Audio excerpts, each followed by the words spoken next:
Good morning, good evening, salam, namaste and your physics वाली ma'am is there again. Right, तो हमने आपको बोला था क्या कि कुछ पेजेस छोड़ दीजिएगा डायमेंशन फार्मूलाज के बाद.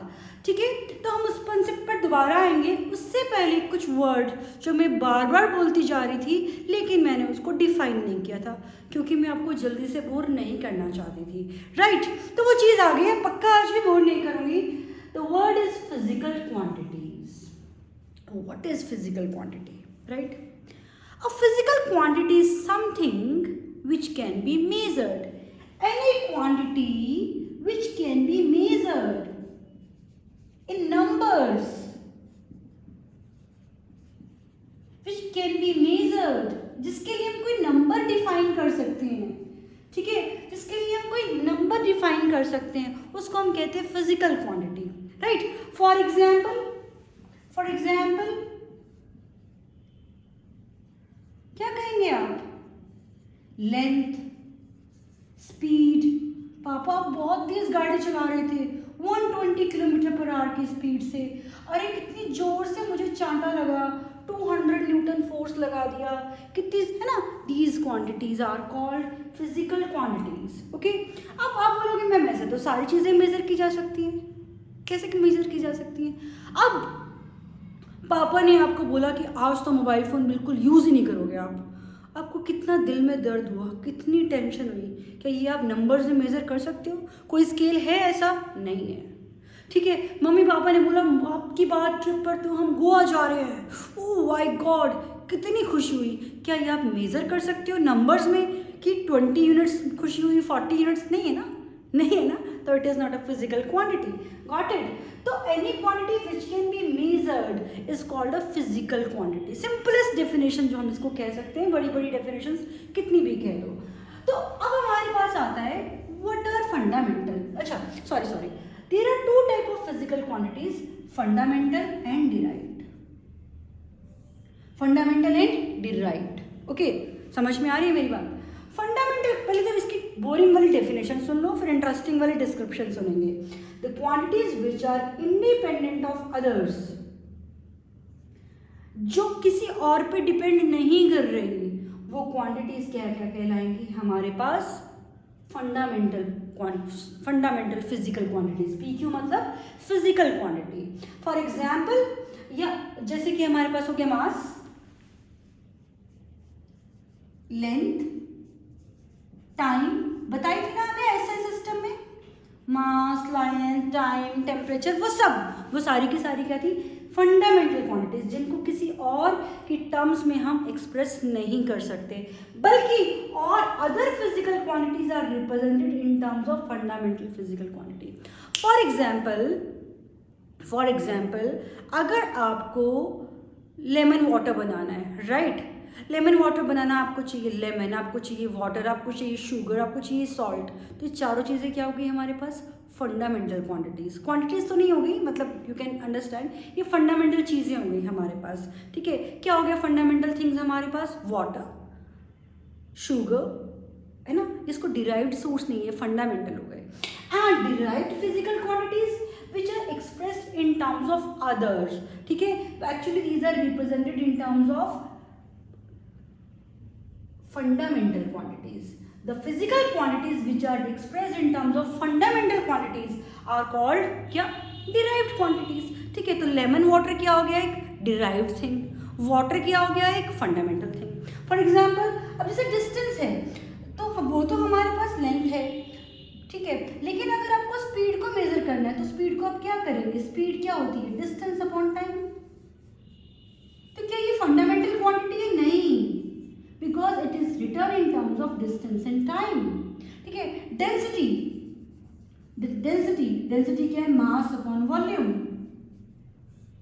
और वॉल्यूम भी तो क्या होता है? Length into breadth into height, या फिर 4/3 pi r cube, whatever. तो ये क्वांटिटीज कैसी क्वांटिटीज हो गई? Derived physical quantities. और ये क्या हो गई हमारे पास? Fundamental physical quantity. I think आप समझ पा रहे हो मेरी बात को, राइट? फॉर एग्जाम्पल, सपोज करो कि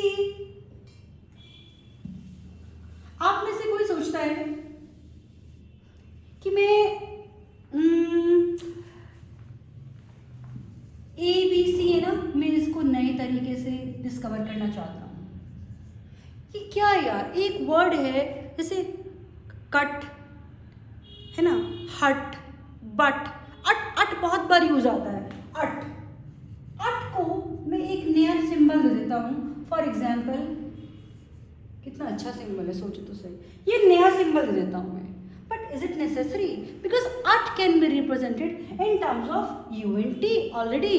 तो ये फंडामेंटल और ये डिराइव्ड है, ये फंडामेंटल कभी भी नहीं कहलाया जा सकता। Are you getting my point? समझ में आई मेरी बात आप लोगों को? आई थिंक 100% आ गई होगी, I am sure about it.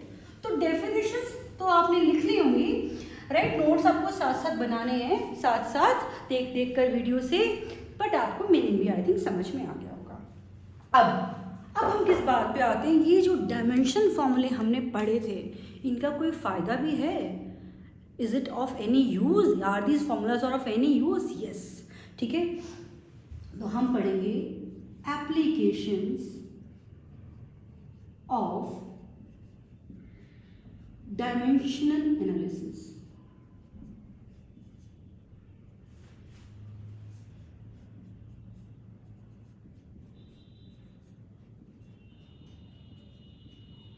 ठीक है, एप्लीकेशंस। और जो फर्स्ट एप्लीकेशन मैं आपको बता रही हूँ वो आपको सुन के बड़ा अच्छा लगेगा, बड़ा समझ में आएगा। पहली चीज क्या है? First application, to derive. ये बड़ा इंपॉर्टेंट है, कई बार इतने टफ न्यूमेरिकल्स, टफ क्वेश्चंस हमारे पास इसी मेथड से सॉल्व हो जाते हैं। To derive relation between, this is between various physical quantities. Okay?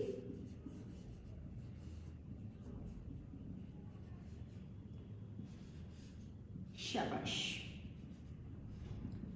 अब एक ऐसा रिलेशन हम बनाते हैं बच्चों, जो आपने कभी पहले, जो आपको ऑलरेडी आता है। For example, kinetic energy ½ mv² होता है, सबको मालूम है, एवरीबडी नोज, ठीक है। बट मान लो कि आपको नहीं पता और आपको कोई कहता है कि डिराइव या फाइंड, ये क्वेश्चन है, हम इस एप्लीकेशन को थ्रू एक एग्जाम्पल समझ रहे हैं, राइट? फाइंड रिलेशन बिटवीन या फाइंड फॉर्मूला ऑफ, या एक्सप्रेशन ज़्यादा अच्छा वर्ड है, find expression of kinetic energy E in terms of what? Mass of body m,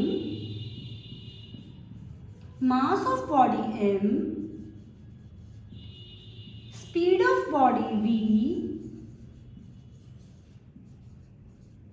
and suppose करो आपको परेशान करने के लिए ऐसे बोल देते कि रेडियस पे भी डिपेंड करता है, and radius of body r. Step by step करना है आपको, स्टेप बाय स्टेप आपसे बहुत अच्छे से क्वेश्चन होंगे, ठीक है। तो स्टेप 1 क्या है आपका सॉल्यूशन का? स्टेप 1 क्या है आपका?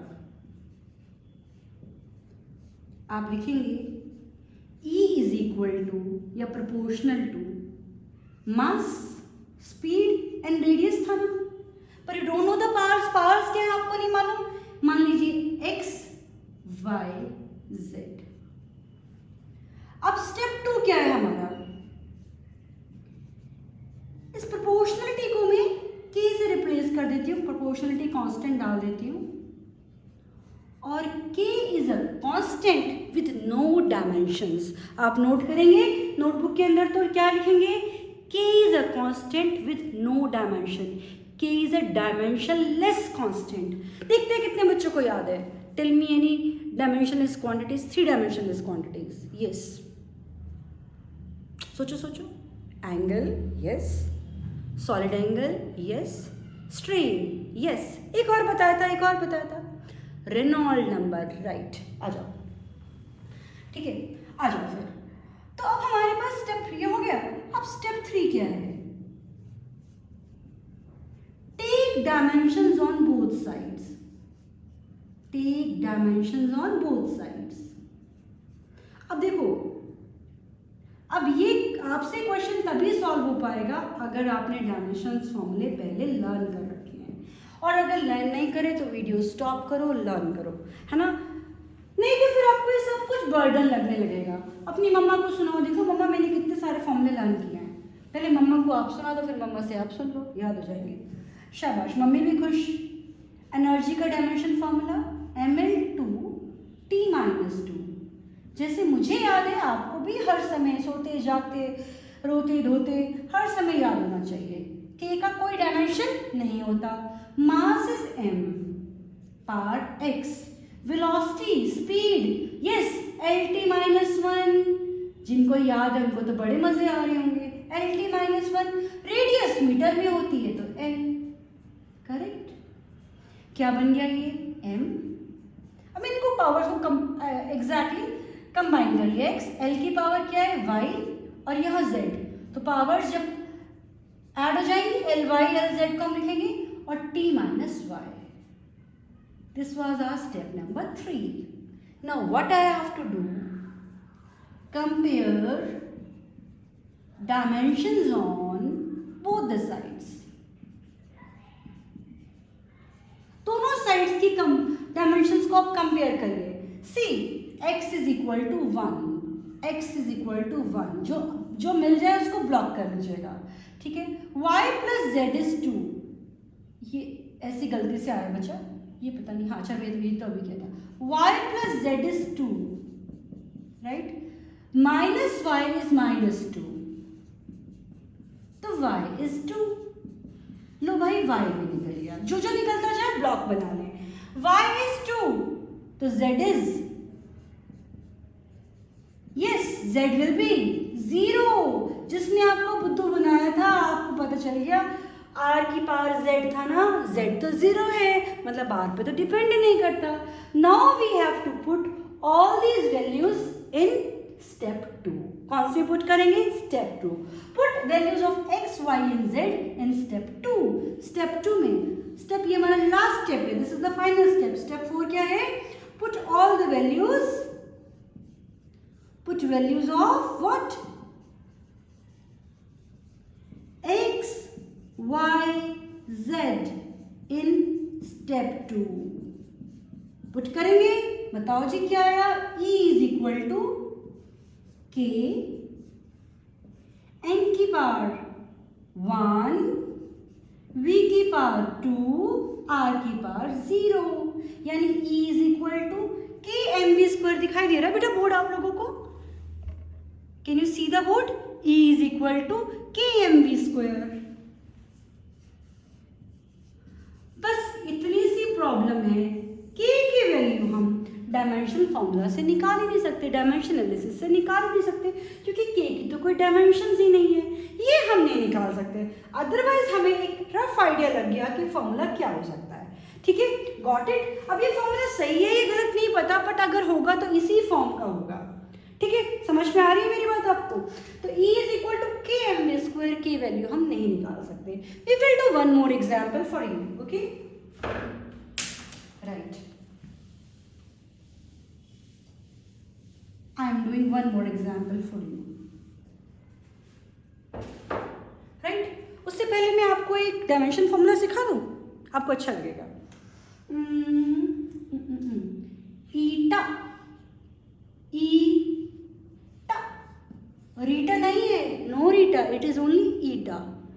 ईटा इज कोएफिशिएंट ऑफ विस्कोसिटी। कहाँ लिखना है, वो व्हाइट वाले ब्लैंक वाले पेजेस छोड़ थे ना हमने, वहां पे लिखना है इसका coefficient of viscosity, coefficient of viscosity,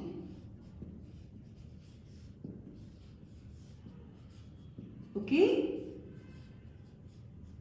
symbol क्या बताया, ईटा, ईटा, ठीक, ग्रीक लेटर है ईटा।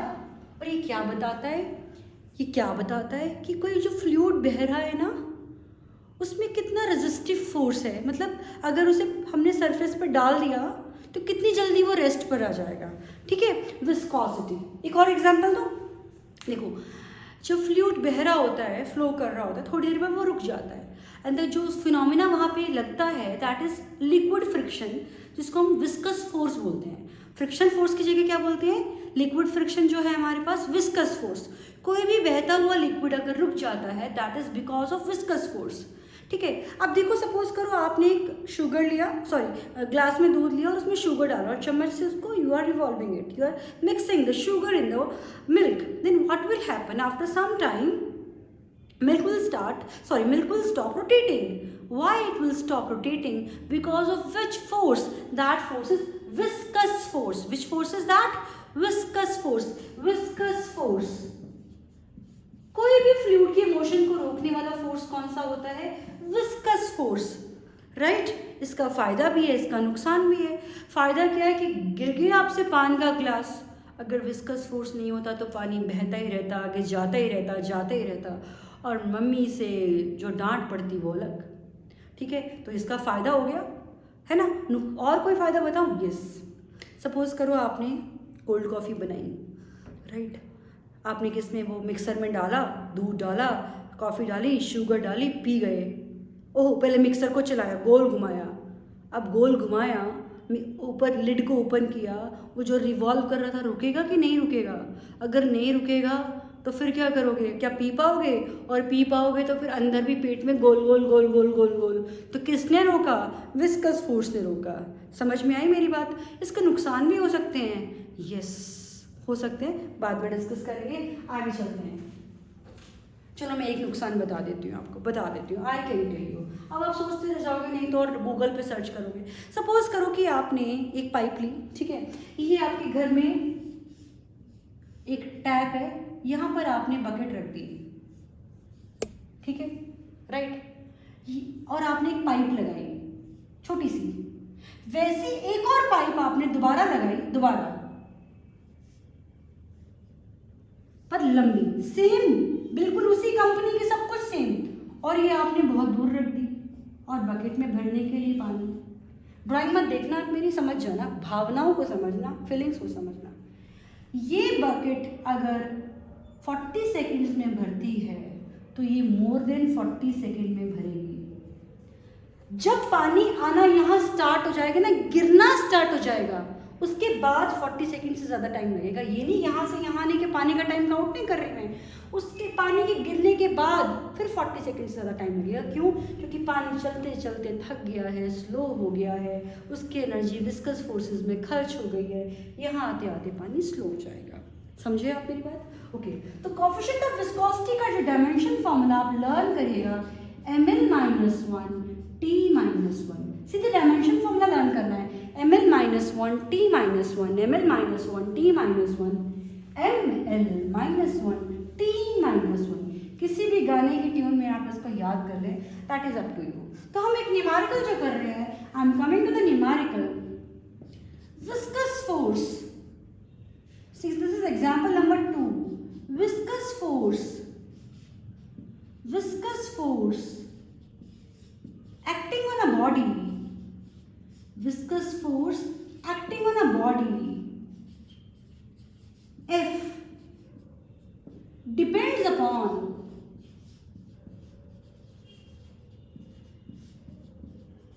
coefficient of viscosity. Coefficient of viscosity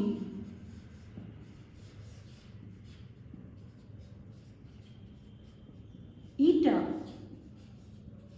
radius r, and speed v. Write expression for viscous force. This is the question. VF का मतलब क्या हो गया? Viscous force. This is the question that I am giving you. अब आपका step 1, yes, what is the step 1? F proportional to eta power a x, जो भी लिखना चाहे, r power v y, v power z. What is step number 2? Constant लगा दीजिए proportionality की जगह और k is dimensionless constant. What is third step? Take dimensions on both sides. ml t-2, m1 l1 t-2. k का कोई भी dimension नहीं है। ईटा का क्या है? अभी बताया था ml minus 1, t minus 1, x, r radius, length, y, velocity, speed, lt minus 1, z. अब आगे क्या करेंगे हम? m की पावर्स को इकट्ठा कर दिया, यहाँ 1 है, बस 1 ही बची। l की पावर यहाँ माइनस एक्स, यहाँ y और यहाँ z, तो minus x plus y plus z। t की पावर यहाँ माइनस एक्स, यहाँ माइनस z, t की पावर माइनस एक्स और माइनस z। नेक्स्ट स्टेप क्या था? To compare the dimensions on both the sides. I will compare the dimensions on both the sides. Okay, coming to the point 4। Oh, यहाँ पे तो x था ना, I am sorry, this was x। तो x is 1, इसको ले ली पहले, ये तो निकल गया। Minus x minus Z is minus 2, x is 1, z is minus 2, तो z comes out to be what? z is again 1. Now इसको ले लें, कंपेयर कर लें इन दोनों को। क्या था हमारे पास? 1 is equal to minus x plus y plus z. 1, x is 1, y we don't know, z is 1. From here y is also 1. x भी 1, y भी 1, z भी 1. वाह वाह वाह, मजे आ गए। अब ना लास्ट स्टेप क्या था? ये सारी वैल्यूज किसमें पुट करनी है? स्टेप 2।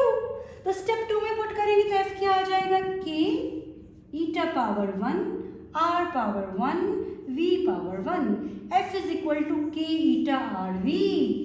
बस प्रॉब्लम क्या हो गया हमारे पास? हम k की वैल्यू डायमेंशन एनालिसिस से नहीं निकाल सकते। Okay, got my point? तो we have done this question. Now you can practise some questions from the book itself. Thank you so much, bye bye.